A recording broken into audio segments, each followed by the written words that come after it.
ولی برادرایی که در روسیه کار میکنین یا روسیه میرین گشته میآیین، من همچه یک برادر شما، همچه یک خیرخواه شما برای شما اینقدر گفتنی هم که برادر عزیز و گرامی، اگر مبادای خداوند جان شما را در همون سفر گیرد، شما حکم شهید دارین، همچنانی که شهید در راه خدا شما جان به حق تسلیم کردین.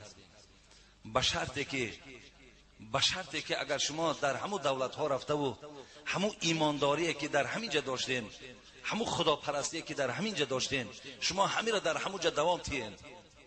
یکی یکی رفته شما همون زنهای گویم که با قول روسا همون پرستیتوتکه هایی که در کوچه ها هستند، همون فاحشه هایی که در کوچه ها هستند، بعضی هاتون به خاطر که صاحب خانه شوین، بعضی هاتون به خاطر که تسکین شهوت شود، بعضی ها گویم که نمیدانم شاید که وسواسه های شیطانی شما در بیشتر غلبه میکند، درو دستی به زنا میزنین، درو همونجا شما ارکگالیک میشوین.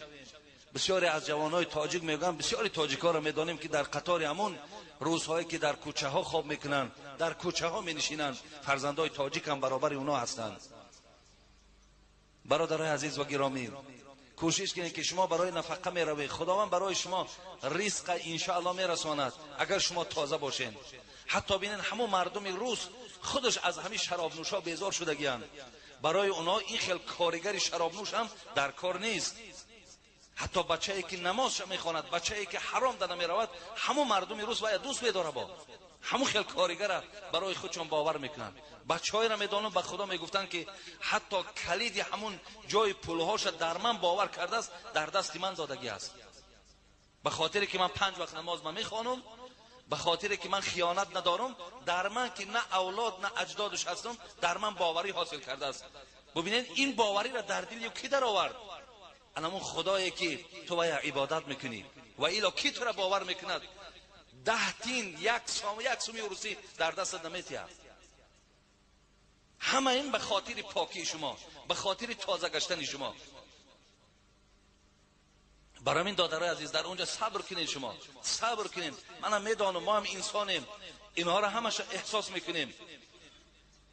با چشم رسیدن اون زنهای عریانی که در اون دولت ها هستند، اون دیسک کلوب هایی که زنها مثال عریان در اونجا گویم که رقص و بازی میکنند، در کوچه ها با مبلغ های معینی که نرخ نامی کردگیان، ولی شما که اونجا خطی گذر کردین، چشم شما که رسید، وسواس شیطان شما را بیشتر به سوی خودش جلب میکند.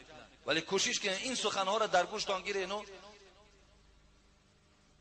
اراده مستحکم قطعی، همون حکم شهیدی که خداوند برای مسافری که فقط در راه درست کار میکند، حلال کار میکند، همین را از بیخکای گوشان دور نکنین. اینجا پدر و مادراتون انتظاره، اینجا در محلداری ها از شما انتظاره، اینجا فرزندکاتون از شما انتظاری دارد.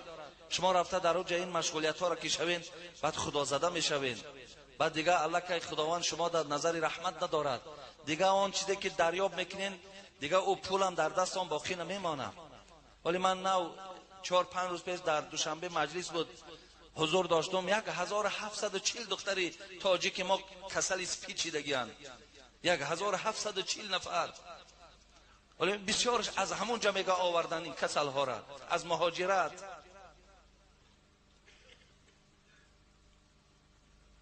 برای این دادرای عزیز هر کدامت که رفتین راهتون سفید، خداوند شما را نگه دارد و کوشش کنین که به حرام ها نروین. پشیمان میشین به خدا قسم.